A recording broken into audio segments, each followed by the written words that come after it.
In this video, we are going to cover all the things that you might be doing in your setup which are making you slice your driver. Simple faults, but also simple fixes, so stick around to the end. The reason why you're slicing the ball could probably come from setup. So the good news is, super easy to change things at setup. It's static, you're not moving. So if we can get a good setup position and set you up to not slice your driver, then we're on to a winner. So if you are a frustrated, avid slicer of the golf ball. So the reason that you slice is you're presenting a face that's open to an out to in swing path. So the club head's swinging from out to in, the face is open, and you start to get that curvature from left to right, or right to left if you're a lefty. A lot of these faults actually come from setup. So let's start with the things that affect mostly club face. And number one, and you won't be surprised to hear it,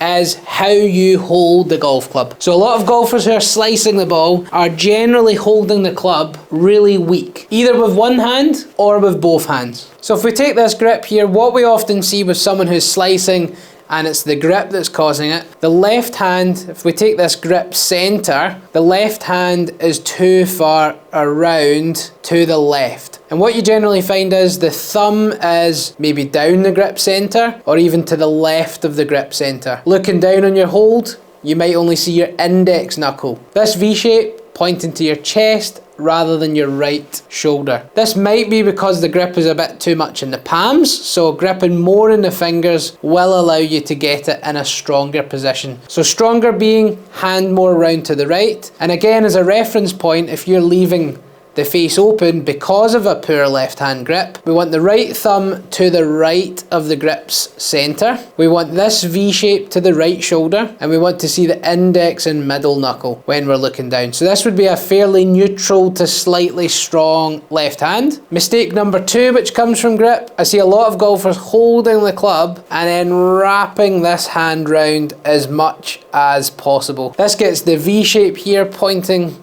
to the left shoulder as opposed to the right, and that can get, again, that in a really weak position, which encourages the face to open throughout the swing. We want this thumb on the center or slightly to the left. We want this V shape to the chest or to the right shoulder, and that has got us in a good neutral position as opposed to a weaker position where the hands are to the left. So we don't want to be holding the club too weak. If we do, we definitely encourage this face to open. What happens as a result, if the grip is weak, the forearms and shoulders align more to the left, which does start to encourage an up, a vertical backswing and a more out to in swing path. That combined with the open face can really start to cause a bit of a wicked slice. So very simple, mistake number one, do not be setting up with a really weak grip. If you're slicing the ball, this is one thing that you should look at very, very quickly, and that should lead to better club face control and a better swing path.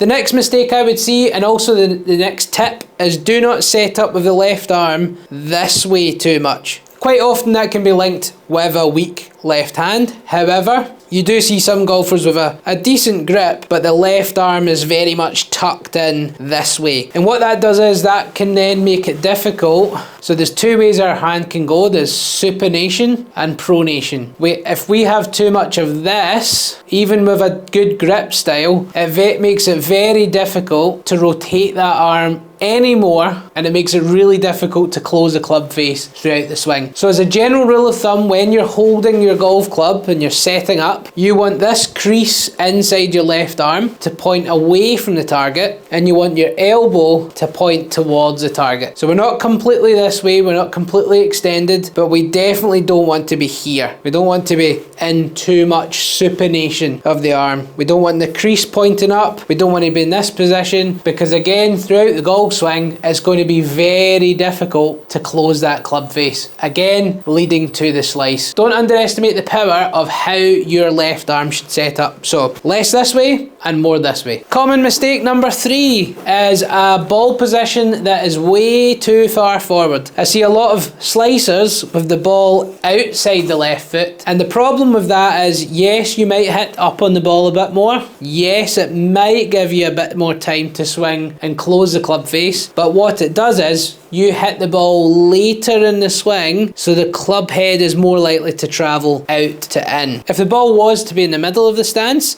the club head is more likely to travel from the inside because we hit it earlier in that arc. If the ball is too far forward, that club gets to the bottom of the arc and travels from out to in more. So definitely encourages part of the slice, gets that path out to in. But also what I see a lot of these golfers do at the exact same time is when that ball position is really far forward, the top half has to go with it. So the shoulders start to twist to the left, the arms start to move this way, and the upper body ends up pointing left of the lower body, which does a few things that we don't want to do. More vertical and less body turn on the way back, steeper on the way down, and again more out to in. Because to not be out to in, generally what we want to have at impact is the hips to the left of the shoulders, not the other way around. We don't want to come down and have the shoulders left of the hips.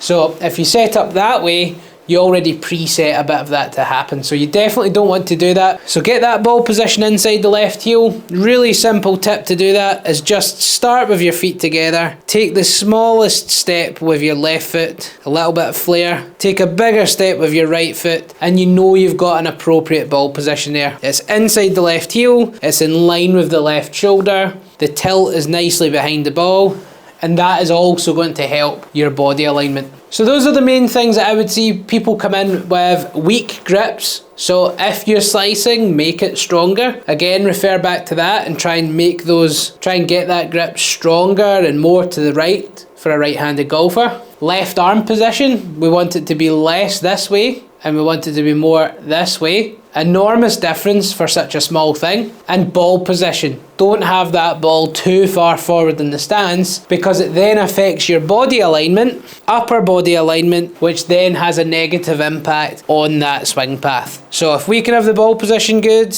we have that stronger grip with a good upper body alignment, then we have a really good chance of closing the face and getting rid of that slice without doing anything in the swing. So you should get some nice swing changes for free with a good solid setup, a good grip, a good left arm position, a good upper body alignment, and a good ball position, setting yourself up for way less slices and a lot more good drives off the tee without thinking about anything in swing.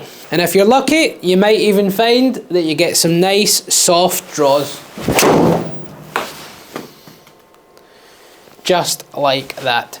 So, get a solid setup before you do anything in swing, and what you'll find is with that good setup position, probably stops your slice, definitely will give you some nice swing changes for free, and it's going to make playing golf so much easier.